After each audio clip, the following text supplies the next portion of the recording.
జై వాసవి, జై జై వాసవి. నే Bala Venkataraman, Chengalpattu district Aryavysya Mahasabha secretary and Tambaram Aryavysya Mahasabha president and రేపటికి రోజు 31/1/2025 ఏం రోజు తెలిసిన? వాసవి ఆత్మార్పణ రోజు. వాసవి అగ్ని ప్రవేశం చెప్తారు కదా, ఆ రోజు సాధారణమైన రోజు లేదు సార్ చూస్తే ఎట్లంట, రేపటికి రోజు అగ్ని ప్రవేశం రోజుదా మన 102 గోత్రం ఆర్య వైశ్యాస్, అట్లానే మన సమూహం పుట్టిన రోజు అట్లా అని చెప్పుకోవచ్చు. అప్పుడు దాకా వైశ్యాస్ అట్లానే ఉండిన 914 సో గోత్రాసు దాంట్లో సెపరేట్గా 102 గోత్రాస్ మొత్తం ఆర్యవైశ్యాస్ అట్లా అనేసి సెపరేట్ అయిన రోజు రేపు వాసవి ఆత్మార్పణ రోజు. ఆ రోజు వాసవి అమ్మవారితో ఆత్మార్పణ రోజు మాత్రం కాదండి, మన 102 గోత్రుల్లో ఉండిన పెద్దవాళ్ళు నియర్ టు 204 పేరు వాసవి అమ్మవారితో కలిపి 205 పేరు ఆత్మార్పణ చేసుకున్న రోజు. తెలిసి చూడండి, 102 గుంటలు, దాంట్లో అగ్ని, దాంట్లో 205 పేరు అగ్ని ప్రవేశం చేసుకుంటారో. అట్లా అంటే అది ఎందుకోసం? మన వైశ్య ధర్మాన్ని కాపాడే కోసం.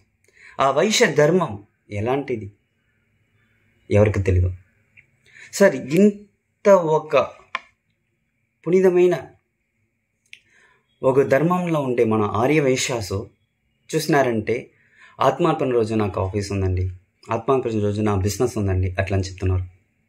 సో మనకులోగా యూనిటీ లేదు అని అందరూ మనకులో మనం చెప్పుకుంటాం. బట్ మన అందరమే కరెక్టా అట్లా అనేసి మనం థింక్ చేయాలి. ఎట్లా అంటే మీరు మనం ముస్లిమ్స్ దగ్గర, క్రిస్టియన్స్ దగ్గర చాలా నేర్చుకోవాలి మనం. ఏమి అట్లా అంటే, వాళ్ళు ఆదివారం అయితే క్రిస్టియన్స్ తప్పకుండా చర్చికి వెళ్తారు. ఎట్లా మంచిన వాడు ఉంటాను సరే, ఎట్లా మంచిన వాడు డబ్బువాడుగా ఉంటాను సరే, మల్టీ మిలియనర్ కానీ వాడు స్టెప్స్ దగ్గర ఉండి దేవుణ్ణి సేవించి వెళ్తాడు. అలాగే ముస్లిమ్స్ చూసినా ఎంత వాళ్ళ పని ఉంటైనా అవుతానో, లంచ్లో వాళ్ళు భోజనం చేయలేకపోతానో పర్వాలేదు అట్లా అనేసి వెళ్ళి నమాజ్ చేసుకుని వస్తారు. మనకు జస్ట్ ఆర్యవైశ్యాస్ అట్లా అని చెప్తాము. ఆ ఒక్క రోజు సార్ మన సమూహం పుట్టిన రోజు సార్.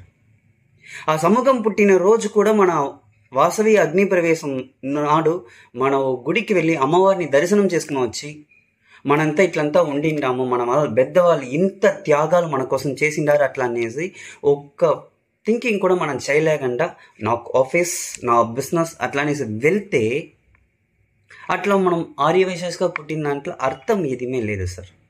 సో ఒక్కరోజు I'm requesting you all of people, ఏం చేయాలి అట్లా అంటే, మనం అందరూ Tamil Nadu, not only Tamil Nadu, Andhra, Karnataka, Kerala, wear ever in the world, రేపటికి ఒకరోజు మన అమ్మవారి గుడి లేకపోతే ఒక ½ an hour లేదంటే 2 hours పర్మిషన్ వేయండి, ఆఫీస్కి పర్మిషన్ వేయండి, బిజినెస్కి. సో ఆ టైంలో అమ్మవారు పడం మీ ఊర్లో గుడి ఉంటే చూడండి, లేదంటే ఏదైనా ఫంక్షన్స్, మీ సమాజం ఫంక్షన్స్ చేస్తే అక్కడ వెళ్ళి అమ్మవారి కోసం ఒక్క క్షణం ½ an hour స్పెండ్ చేయండి. మన ఆర్యవైశ్యాస్, మన సమూహం. సో మనకు రెస్పాన్సిబిలిటీ లేకపోతే మన పిల్లలు, వాళ్ళ పిల్లలు ఎలా ఓ రెస్పాన్సిబిలిటీతో ఉంటారు? సో మనం మన పిల్లలకి నేర్పిస్తే మాత్రందా వాళ్ళు వాళ్ళ పిల్లలకి నేర్పిస్తారు ఏమి? వైశ్య ధర్మాన్ని.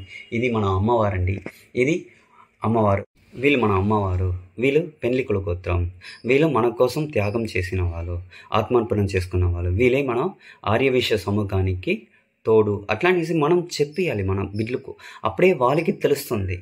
చాలా పేరుకి వాసవి అమ్మవారు తెలిసిన తర్వాత వాళ్ళు పుట్టిన వెనుగొండ తెలియదండి.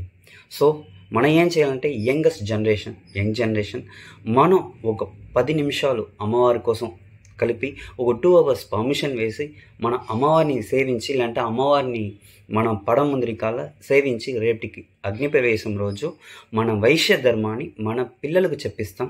వాళ్ళ పిల్లలకు చెప్పిస్తే మన వైశ్య ధర్మం కాలంగా తరంగా ఇంకో తరానికి వెళ్తుంది అట్లనేసి కోరుకుంటాను. జై వాసవి, జై వాసవి. Thank you.